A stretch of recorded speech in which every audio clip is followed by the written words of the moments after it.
আমার হাতে যে আইফোনটা রয়েছে এটা হচ্ছে অ্যাপেলের সবচেয়ে সস্তা আইফোন, কিন্তু এটার মধ্যে যে ক্যামেরাটা ব্যবহার করা হয়েছে সেম ক্যামেরাটাই কিন্তু আইফোন 16 প্রো ম্যাক্সে ইউজ করা হয়েছে এবং আইফোন 16 যে প্রসেসর ইউজ করা হয়েছে সেম প্রসেসরটাই এই ফোনেও ইউজ করা হয়েছে। হ্যাঁ, কথা বলছিলাম হচ্ছে আইফোন 16e নিয়ে, যেটার নাম হওয়ার কথা ছিল আইফোন SE 4। এই ফোনটার নাম নিয়েও আমরা অনেক বেশি কনফিউজড ছিলাম। এই ফোনটা রিলিজ হওয়ার আগ পর্যন্ত কেউ বলতেছিল যে আইফোন SE 2025 হবে, কেউ বলতেছিল হচ্ছে আইফোন SE 4 হবে, আবার কেউ বলতেছিল 16e হবে। কিন্তু ফাইনালি যখন ফোনটা মার্কেটে আসে তখন আমরা দেখতে পাই এটার নাম রাখা হয়েছে আইফোন 16e। এই আইফোন 16e নিয়ে আমাদের অনেক বেশি এক্সপেকটেশন ছিল, কিন্তু এই ফোনটা আমি লাস্ট 15-20 দিন ধরে ব্যবহার করতেছি, কিন্তু আমার ইউজার এক্সপিরিয়েন্সটা এতটাও ভালো না। হ্যাঁ, কোন কোন ব্যাপারে খারাপ লেগেছে সেটা তো অবশ্যই জানাবো।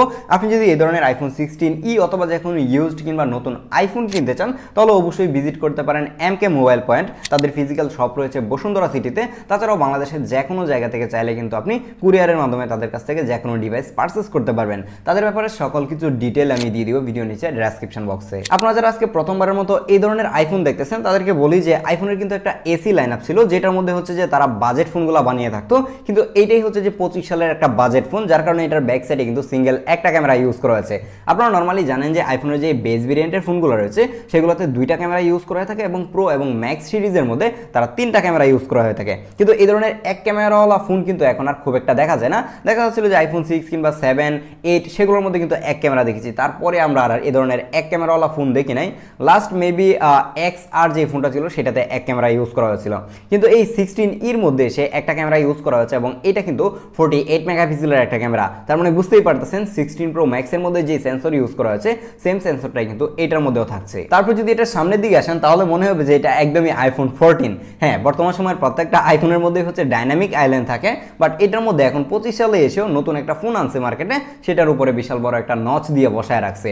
আর যদি আপনি এটার বটমের দিকে তাকান তাহলে এই জায়গায় আবারও নতুন কিছু পাচ্ছেন, সেটা হচ্ছে টাইপ সি। হ্যাঁ, এটার মধ্যে আবার লাইটনিং পোর্ট দেয় নাই। তারপর যদি আপনি লেফট সাইডে আসেন তাহলে এই জায়গায় এখন অ্যালার্ট স্লাইডারের পরিবর্তে হচ্ছে যে আপনি অ্যাকশন বাটন যেটা সেটা পাচ্ছেন, কিন্তু এই ফোনের মধ্যে কোনো অবস্থায় কোনো কন্ট্রোল বাটন থাকতেছে না, যেটা হচ্ছে আমরা আইফোন 16-এ পেয়েছিলাম, যেটা দিয়ে আমরা ক্যামেরার অনেক কিছুই অ্যাক্সেস করতে পারতাম, বাট এটা খুবই ইউজলেস একটা বাটন ছিল।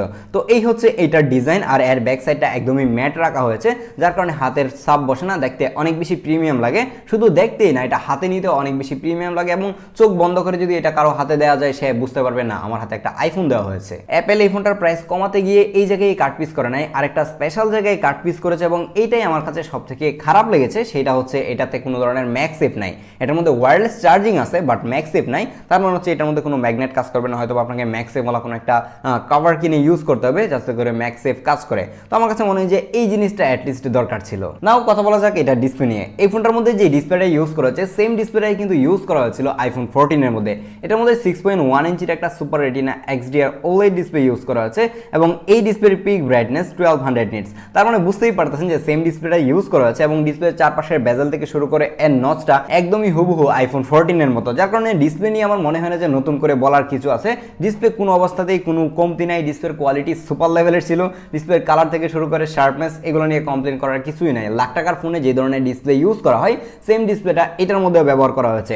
আপনারা হয়তো একটা জিনিস নিয়ে এখন প্রশ্ন করতে পারেন যে এই ডিসপ্লেটা কি চলে যাবে কিনা। মানে আইফোনের ডিসপ্লেতে কিন্তু নর্মালি গ্রিন লাইন কিংবা পিঙ্ক লাইন খুব কমই পড়ে, দেখা যায় যে টোটালি ডিসপ্লেটাই চলে যায়, ডিসপ্লে গ্রিন হয়ে যায় কিংবা হোয়াইট হয়ে যায়। তো আইফোন 14-এর মধ্যে কিন্তু এই ধরনের কোনো ইস্যু ছিল না, আর আইফোন SE মানে আইফোন 16e যেটা সেটার মধ্যে এই ধরনের ইস্যু এখনো কেউ পায় নাই এবং আমার কাছেও মনে হয় না যে এটার মধ্যে এই ধরনের কোনো ইস্যু হবে। বাই দ্য ওয়ে এই ফোনটার মধ্যেও কিন্তু IP68 এর ওয়াটার এন্ড ডাস্ট রেজিস্ট্যান্ট রয়েছে, যার কারণে চাইলে কিন্তু আপনি পানির নিচে গিয়েও এই ফোনটা দিয়ে ছবি তুলতে পারবেন, ভিডিও করতে পারবেন। যেহেতু এটা একটা বাজেট ফোন, অনেকের মাথায় প্রশ্ন আসতেই পারে যে এটা কি ওয়াটারপ্রুফ কিনা। স্মার্টফোনগুলোকে কোনো কোম্পানি ডিরেক্টলি ওয়াটারপ্রুফ ক্লেম করে না, কিন্তু যে IP রেটিং দিয়ে কিন্তু তারা বোঝানোর ট্রাই করে যে এই ফোনটাকে আপনি পানির নিচে এত সময় রাখতে পারবেন। তো আপনি এটা দিয়েও নিঃসন্দেহে কিন্তু পানির নিচে গিয়ে ভিডিও করতে পারবেন, ছবি তুলতে পারবেন। আর এই ফোনটা আমার কাছে অনেক ভালো লাগছে যে এটা অনেক বেশি স্লিম ছিল। এটা হচ্ছে 7.8 মিলিমিটার এটা থিকনেস এবং খুবই লাইট ওয়েট একটা ফোন। এটা মাত্র 166 গ্রাম হচ্ছে এটার ভর, যার কারণে লং টাইম হাতে রাখলেও মনে হয় যে খুবই পাতলা চিতলা একটা জিনিস হাতে ধরে রাখছি, মনেই হয় না যে হাতে কিছু একটা আছে। আইফোনের ম্যাক্স সিরিজের ফোনগুলো হাতে নিলে মনে হয় যে একটা বাটকারা কিছু একটা ধরে আসি, মনে হয় যে হাতে ইট নিয়ে ঘুরতেছি এরকম একটা অবস্থা। কিন্তু আইফোন SE বারবার আইফোন এসি বলে ফেলতেছি, আইফোন 16e এইটাকে চালিয়ে আমি এদিক দিয়ে অনেক মজা পেয়েছি। পকেটের মধ্যে রাখলেও খুব একটা প্যারা হয় না, একদমই ছোটখাটো পকেটের এক কর্নারে পড়ে থাকে। ভিডিও শুরুতেই আপনাদেরকে যেটা বলছিলাম যে আইফোন 16eর মধ্যে আইফোন 16 যে ফোনটা রয়েছে সেইটার সেম এসওসিটা ইউজ করা হয়েছে এটার মধ্যে, অ্যাপেল A18 চিপটা ইউজ করা হয়েছে এবং আপনারা সবাই জানেন যে এটা একটা 3 ন্যানোমিটারের চিপ, আর এইটা সুপার লেভেলের পাওয়ারফুল ছিল। এইরকম কম টাকার ফোন, মানে কম টাকা বলতে তো মানে আইফোনের সাথে তুলনা করতে গেলে এটার প্রাইস কমই বলতে হবে, মানে আপনি যদি আইফোন 16 এর সাথে কম্পেয়ার করেন তাহলে এটার প্রাইস অলমোস্ট 20,000 টাকার মতো কম। তো 20,000 টাকা কম দিয়ে আপনি একদমই সেম আইফোন 16 এর মতো পারফরমেন্স পাচ্ছেন। আমি আবার 16 প্রো এর কথা বলতেছি না কিংবা প্রো ম্যাক্স এর কথা বলতেছি না, 16 যে ভেজ ভেরিয়েন্টটা রয়েছে সেটার কথা বলতেছি, সেটার সাথে এটার পারফরমেন্স একদমই সিমিলার ছিল, কোনো অবস্থাতে এই পারফরমেন্সের ডিফারেন্স আপনি খুঁজে পাবেন না। এই ফোনটার মধ্যে আপনি যে কোনো ধরনের গেম অনায়াসেই প্লে করতে পারবেন, একদমই বাটার স্মুথলি চলবে। কিন্তু এই জায়গায় প্রশ্ন হচ্ছে যে এই 60 হার্জের একটা ডিসপ্লের মধ্যে আপনি তো হাই এফপিএস এ গেমিং করতে পারবেন না, আপনাকে অবশ্যই 60 এফপিএস পর্যন্ত লিমিটেড থাকতে হবে। তার উপরে এটার মধ্যে যেহেতু 6.1 ইঞ্চির একটা স্ক্রিন ইউজ করা হয়েছে, যার কারণে গেমিং এক্সপিরিয়েন্সটা খুব বেশি একটা ভালো ছিল না। দেখা যায় যে এটাতে পাওয়ারফুল এসওসি রয়েছে, কিন্তু এই ফোনটা দিয়ে যখন একটু লং টাইম গেমিং করা যাচ্ছিল ফোনটা মোটামুটি ভালোই হিট হচ্ছিল। হিট হওয়ার পরে দেখা যায় যে হালকা পারফরমেন্স ড্রপ করে, বাট অন্যান্য ফোনের মতো যে ওভার হিটের কারণে অনেক বেশি ধাপ করে পারফরমেন্স কমে গেছে ব্যাপারটা এমন আমি দেখি নাই। এটা দিয়ে আমি গেমিং করে দেখেছি যে লং টাইম গেমিং করা যাচ্ছিল। যাদের ছোট স্ক্রিনের মধ্যে গেমিং করতে কোনো ধরনের প্রবলেম হয় না তারা কিন্তু চাইলে অনায়াসে এটা নিতে পারেন, যে কোনো ধরনের গেম আপনি প্লে করতে পারবেন। আর বুঝতেই পারতেছেন এই ফোনটা যদি রেগুলার লাইফে ইউজ করেন তাহলে পারফরমেন্স নিয়ে আপনাকে অ্যাটলিস্ট ভাবতে হবে না। এই সময় এসে যদি এই ফোনটা আপনি নতুন কিনেন তাহলে অনায়াসে আপনি আরো 5 থেকে 7 বছর এটা থেকে ভালো একটা সাপোর্ট পাবেন, এবং 5-7 বছরের মধ্যে মনে হয় না যে এই ফোনটা আপনার কাছে একবারও ল্যাগ হ্যাং করবে। IPhone 16e out of the box কিন্তু iOS 18 এ আসছে, তার মানে হচ্ছে এই ফোনটার মধ্যে আপনি 5-7 বছর সফটওয়্যার আপডেট পাচ্ছেন। আপনি যদি সেম প্রাইস দেখে এই সময় এসে আইফোন 14 কিনেন, এটার সাথে কিন্তু সফটওয়্যার আপডেটে এসে কুলাইতে পারবে না। আপনি যদি আইফোন 14 নেন দেখা যাবে যে আইফোন 14 আরো 2-3 বছর আগেই কিন্তু সফটওয়্যার আপডেট অফ হয়ে যাবে। যেমন এখন iOS 19 আসতেছে, এটা কিন্তু আইফোন 11 পর্যন্তই পাবে, মানে আইফোন 11 এর আগে যে ফোনগুলো রয়েছে XS Max কিংবা XS এই ফোনগুলোতে কিন্তু iOS 19 এর কোনো সফটওয়্যার আপডেট থাকছে না। তো লং টাইম সফটওয়্যার আপডেট পাওয়ার জন্য হলেও আমার কাছে মনে হয় যে এই আইফোন 16e একটা বেস্ট চয়েস হতে পারে। নাও কথা বলা যাক এটার স্পেশাল জিনিস, হ্যাঁ স্পেশালি তো বলবো এটাকে, যেহেতু সিঙ্গেল একটা ক্যামেরা ইউজ করা হয়েছে।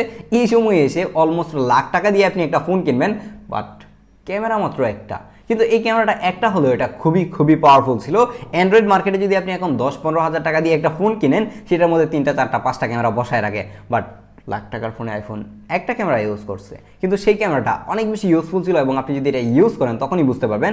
এটার মধ্যে একটা 48 মেগাপিক্সেলের ক্যামেরা ইউজ করেছে, যেই সেম ক্যামেরাটা আইফোন 16 এর মধ্যে ইউজ করা হয়, এবং এটার অ্যাপারচার f1.6 এবং এটার ফোকাল লেন্থ 26 মিলিমিটার। কিন্তু 26 মিলিমিটার হলেও যেহেতু এটার মধ্যে 48 মেগাপিক্সেলের ক্যামেরা ইউজ করেছে, যার কারণে কিন্তু আপনি 2x digitally by default zoom পাবেন, এবং এই সেম জুমটাই কিন্তু পোর্ট্রেটে কাজ করে, যেটা নিয়ে আমরা একটু পরেই কথা বলতেছি। এর পিকচার স্যাম্পলগুলো যদি দেখেন তাহলে দেখেন যে খুবই শার্প এবং ডিটেল ছবি দিতে পারে। একদমই আইফোন 16 থেকে আমরা যেরকম ছবির আউটপুট পাই সেম আউটপুট পাচ্ছি, কোনো অবস্থাতেই কোনো ডিফারেন্স আপনি খুঁজে পাবেন না। আর ডাইনামিক রেঞ্জও ছিল অনেক বেশি ভালো। আইফোন 16 এর সাথে পিকচার কোয়ালিটি একদমই সেম হওয়ার কারণ হচ্ছে এটার মধ্যে সেম সেন্সর ইউজ করা হয়েছে, তার পাশাপাশি এই সেন্সরটাকে প্রসেস করার জন্য সেম এসওসিটাও কিন্তু এটার মধ্যে রয়েছে, যার কারণে ডিফারেন্স আপনি কোনো অবস্থাতেই খুঁজে পাবেন না। আপনি যখন এই ক্যামেরা দিয়ে পোর্ট্রেট ছবি তুলবেন এবং পোর্ট্রেটে গেলেও আপনি দেখতে পারবেন 1x এবং 2x এ কিন্তু আপনি পোর্ট্রেট ছবি তুলতে পারতেছেন।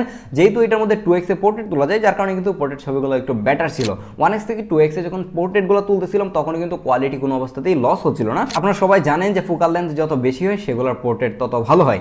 এই সেম 48 মেগাপিক্সেল ক্যামেরাটা আইফোন 16 এর মধ্যে ইউজ করা হয়েছে, বাট সেটাতে কিন্তু আপনি চাইলে পোর্ট্রেট মোডে যাওয়ার পরে আপনি ডিজিটালি 3x পর্যন্ত জুম করতে পারবেন, বাট এই এসির মধ্যে কেন জানি 2x এর বেশি জুম করা যাচ্ছিল না। এই জায়গায় যদি 3x এর মানে অপশনটা দেওয়া যেত তাহলে আরেকটু ভালো হতো। আমরা দেখেছি যে আইফোন 16 এর মধ্যে 3x এ ডিজিটালি জুম করে পোর্ট্রেট তোলার পরেও ছবির কোয়ালিটি অনেক বেশি ভালো ছিল, খুব বেশি একটা আর নয়েজ কিংবা গ্রেন আমরা দেখতে পাই না, খুবই শার্প এবং ডিটেল ছবি দিতে পারে, ইভেন এজ ডিটেক্টও কিন্তু খুবই ভালো করতে পারে। বাট এই আইফোন 16 এর মধ্যে আমি কোনো অবস্থাতেই মানে 3x এ জুম করতে পারি নাই। আমি